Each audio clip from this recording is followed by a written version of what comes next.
Hello and welcome to our new podcast, Never Mind the Age Gap. I forgot what it was called. That's all right. I went to do your one. You nearly said Insane in the Membrane. Yeah. So welcome to our new podcast, Never Mind the Age Gap, with me, Kate McGann, and my husband...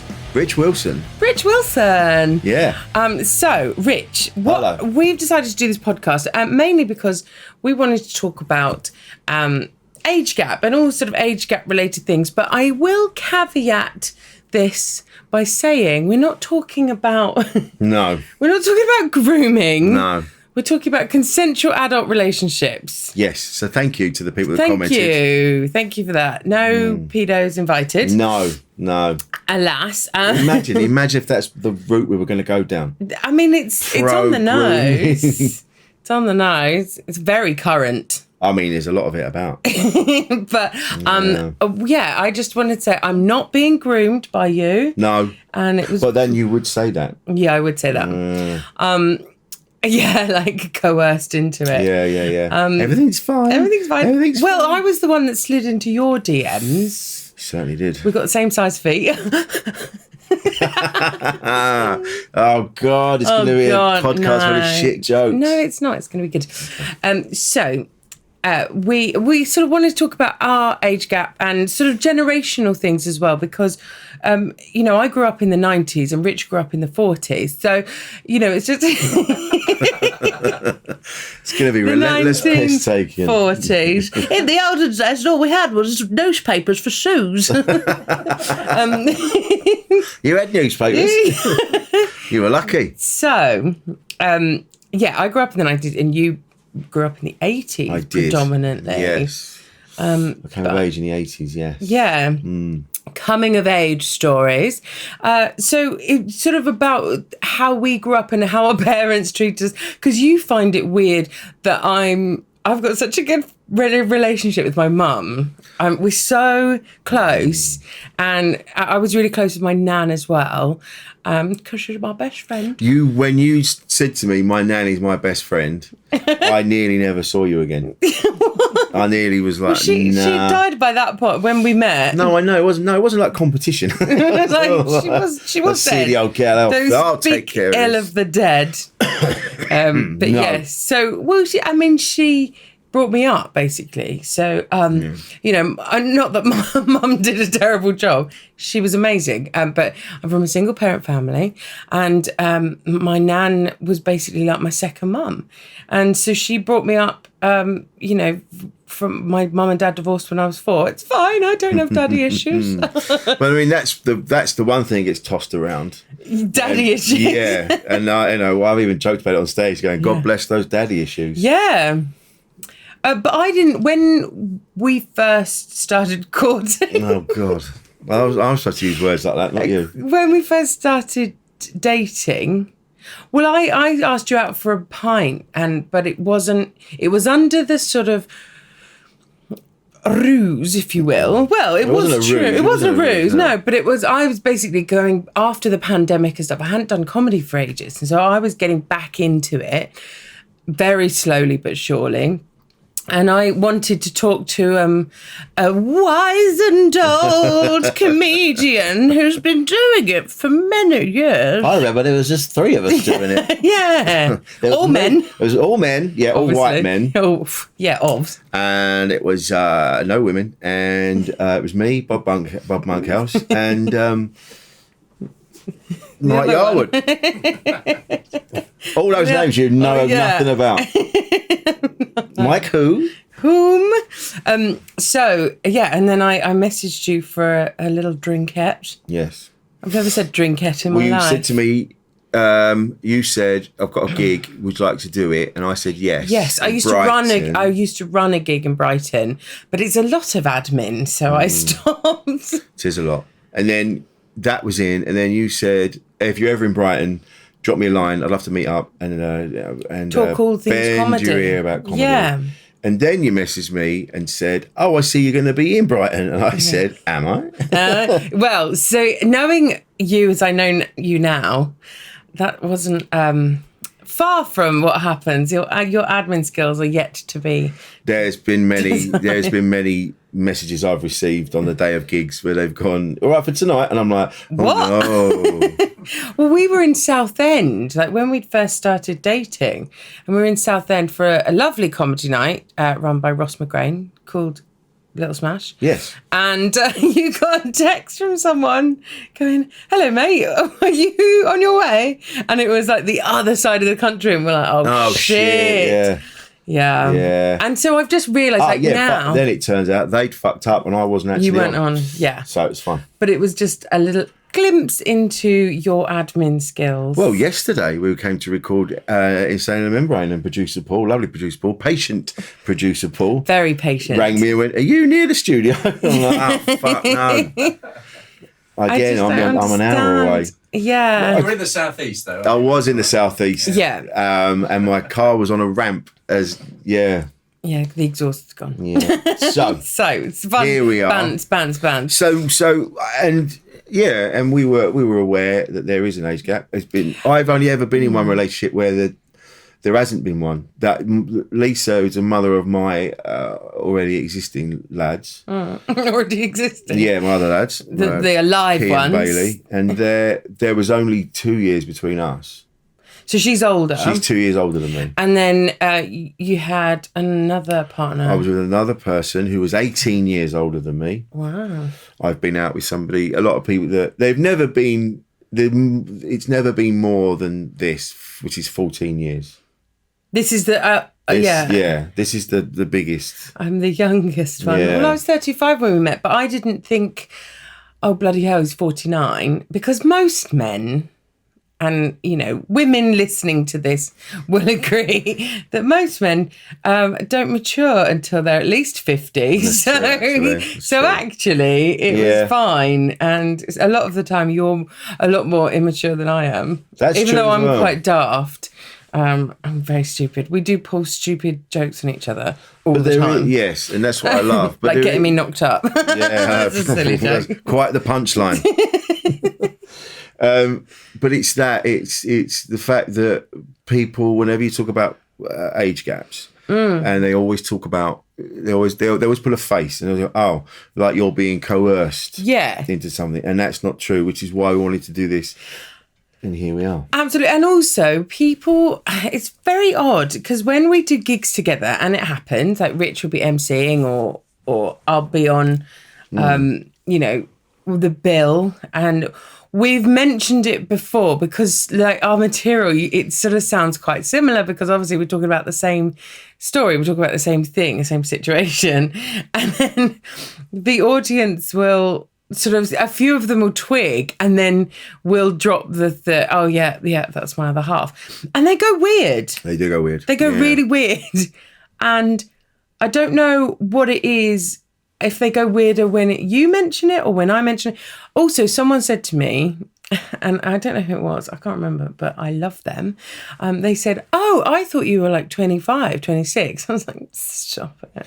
Oh, maybe that's the issue. You look younger than you are. Younger than I. So people think I'm a proper pervert. Yeah. You're I'm half your age, but I'm not. All right, I need to start telling people. So, yeah, she's nearly 40. That's exactly what I'm going to say. She's nearly 40. And all they'll hear is 40. Yeah.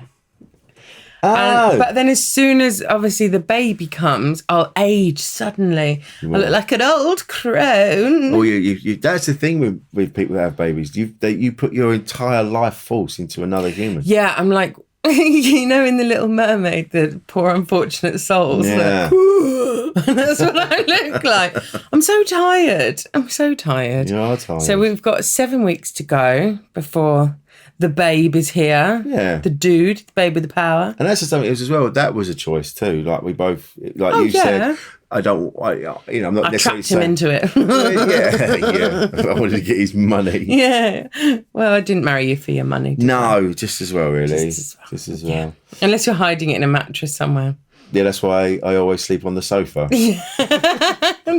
I've kicked him out. I feel bad. I've kicked Rich out because I've got this pregnancy pillow and they're amazing. And even if you're not pregnant, I think you should just get one. Like, they're so good. And it's I'm having an intimate affair with my pregnancy pillow. It doesn't snore. It doesn't snore. It doesn't talk back. It doesn't make me a cup of tea though, which is the only reason I keep you around. Oh, okay. And I don't. It used to be called. There was a thing called a tease maid when I was a kid. Oh yeah. You just sit by the bed and it would make you a cup of tea. Do you remember them? You can Paul? still get them. Paul's got one. What? Yeah. It makes you a cup of tea. I've got Heston Blumenthal's teas made. Oh, of course you do. It's it for the next generation. I didn't know they were a thing still. I thought they were long gone. No, they're good. So you wake up in the morning and it's made you a cup of tea when the alarm goes off. It's also the alarm, so yeah. When it goes off, then the tea is ready. Oh my God. Oh, we need one. Well, funny story. My father. Sorry, excuse me. I apologise. Consumption. God bless him. He bought a brand new Nespresso machine. Yes. Very fancy, very nice. Not cheap. No. And so that meant he had a spare one. Lols, as you know, you do. You always have a spare, very expensive coffee machine. So I was thinking, because I was he lives in France, and I was visiting him in France, and I was like, oh, great. That meant he went, yeah, I think, with this other one, what I'll do is, and I was waiting for him to say, I'll give it to you so you can have one.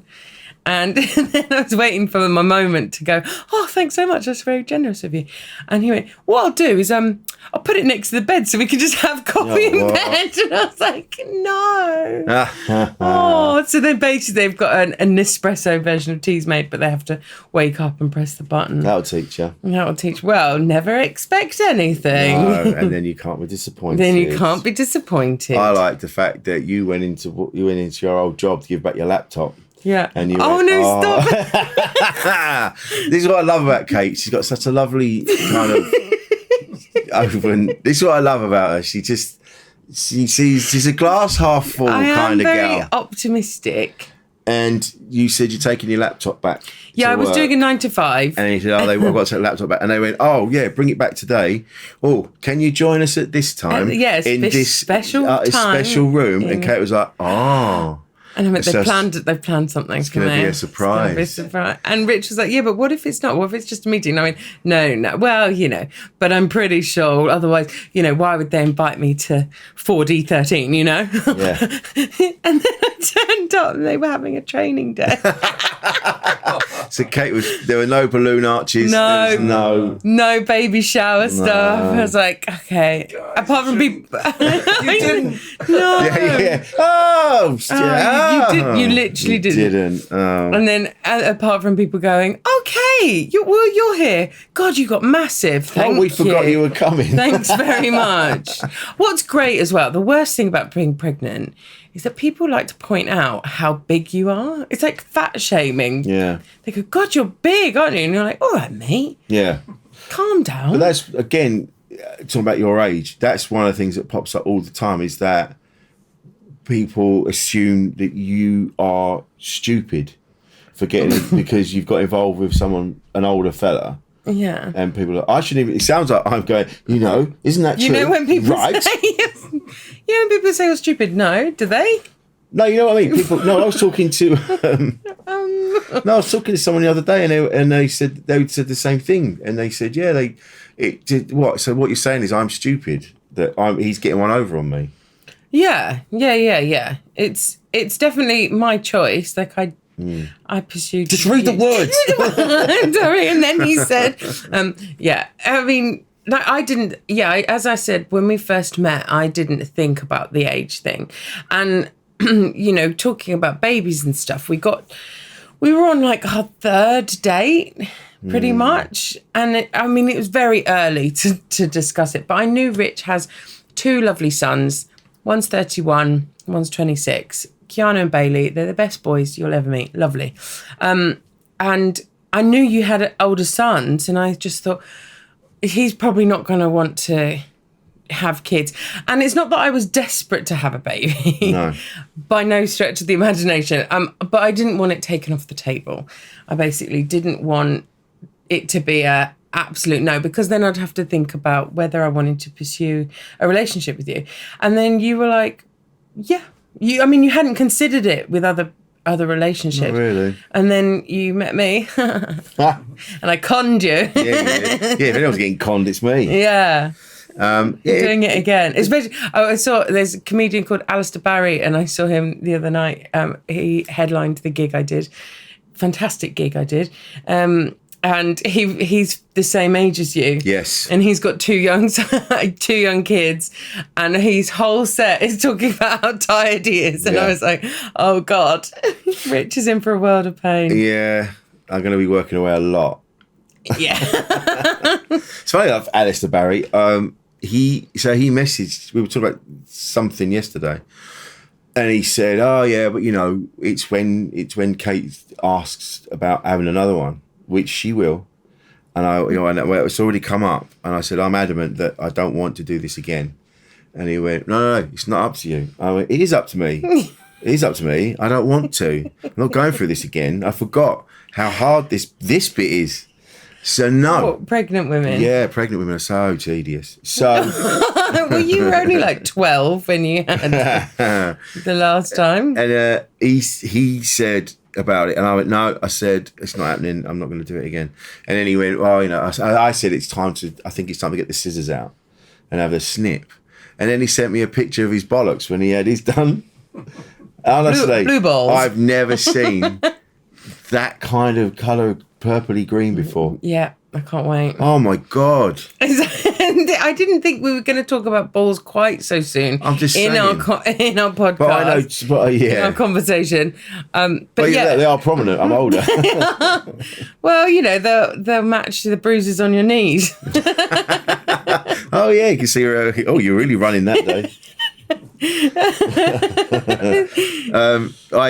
Because I know someone else as well, a good friend of ours, and he's had the snip, but he's had Let's name and shame everyone. I'm not going to name him because he's having real issues with it, because there is like whatever it is, there's a small percentage that you can there's a rare thing that can happen that will hurt. It hurts when you come, and it's all a bit fucked down, and I think he's got to have it.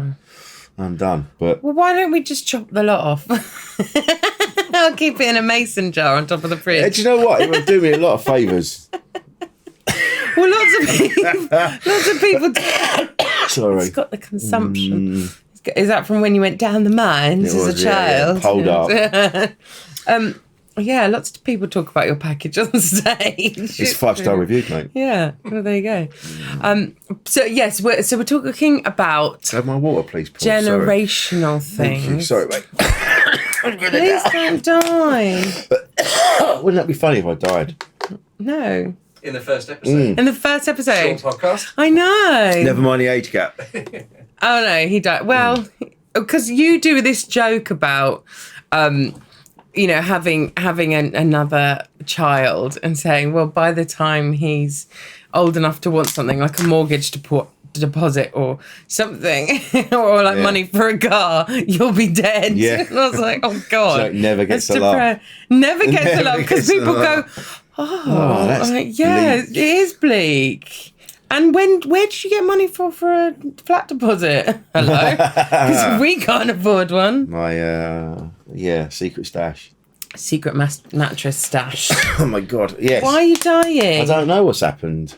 I don't know if I'm so sorry. That's all right. Warts and all. Warts and all. So that's why we're here. Yes, and we're going throughout the series. We're going to have guests on, because we've got friends in the comedy world and beyond who are in relationship age gaps, and also we're talking about, like with your sons and our future son coming up.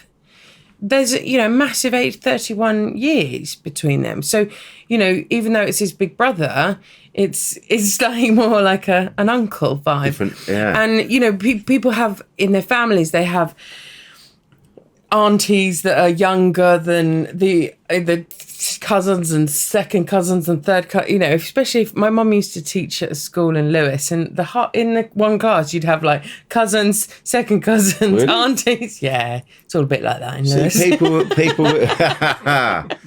or web fingers. Was this a posh school? No. Oh, I heard that. Yeah, Lewis has got not very many branches on the old family tree. They need to get some. Oh, it's practically just a post. Yeah. What's quite funny though, sidetracking. Sorry, I'm getting distracted. Is around this time, because it's coming up to Guy Fawkes and November, which is fireworks night. Huh? Is Guy Fawkes your dad? Is this what this is getting to? No. Oh. Stop trying to make jokes. You're not funny. Sorry. And around this time, all the kids in school would divide into their like bonfire societies. What? Yeah. And they're like, oh, I can't talk to them because they're in such and such. I think it's one's called Morling. No, it's just really interesting. And then they sort of because Lewis Bonfire is amazing. It's like a health and safety nightmare. Yeah. But we used to go as kids, and that you'd be. Now I think they've got a bit more, they've got barriers.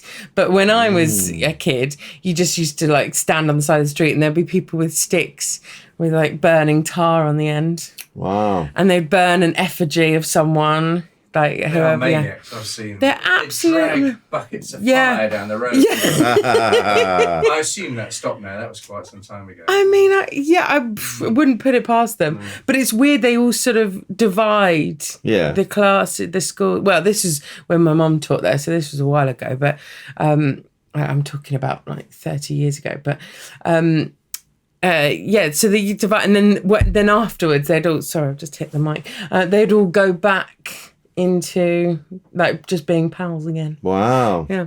Anyway. So that's all right. Well, yeah, that's one thing that was different from when I was a kid. Yeah, bonfire night was a big deal.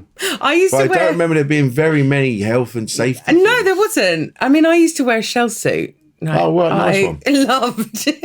I loved my shell suit, and we're talking like 1992. I was rocking a shell suit. Did they come back? Because didn't the shell suits big in the 80s? I seem to remember them around when I was a kid. Yeah, but they were around in the 90s as well. Right. And then, we used to, I used to wear a shell suit, and then we'd go to the bonfire, like Lewis Bonfire, and my mum would be like, don't stand so close, you're just going to melt to your skin. Yeah. Just be like, turn into a Teletubby. It's not. Chip you out Yeah, of it. it's not the vibe.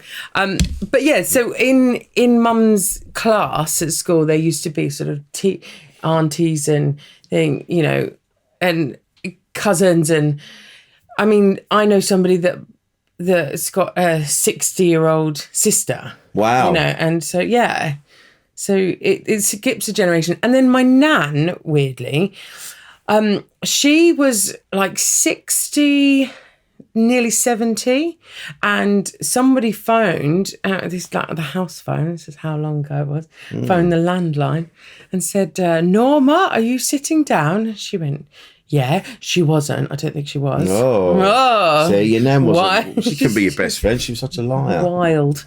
And it was her dad. What? And her dad, she hadn't seen or heard or anything, hadn't spoken to him since they were 7. So my nan was 7 and her sister was like 5, hadn't heard sight nor sound of him. So their mum divorced him, which is kind of unheard of in the 30s. Yeah.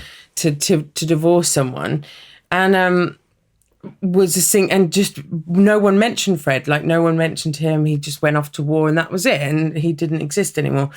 And then, so he called my nan when she was like mid-60s, yeah, and said, "Norma, it's your dad." What? Yeah. So I remember I was only like 12, and we went to Cambridge and met all this family that we didn't know we had. And was it real? Yeah, it was real. He was real. He was a real person. He's no, I mean, but was he telling the truth? Yeah.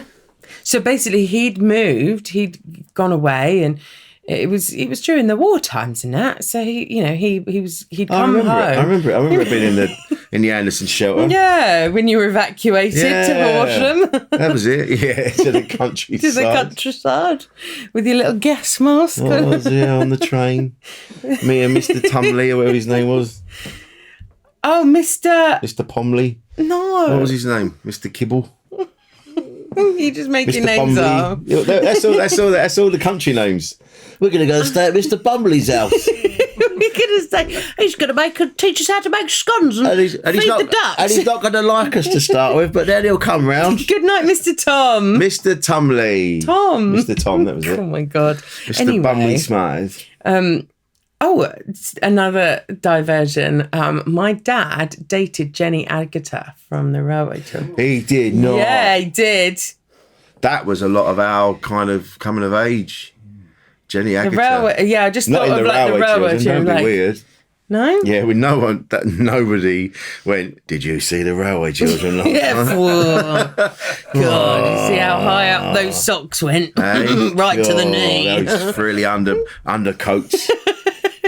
So, yeah, my nan, she got contacted by Fred, and we went to meet this extended family, and he'd had a daughter, and she had a family, and she had 3 boys, and 2 boys and a girl, and so we met all this like extended family, and it was so bizarre, like to meet all these other relatives that we had, but because of his age, so her half sister, my nan's half sister, is similar to my mum's age.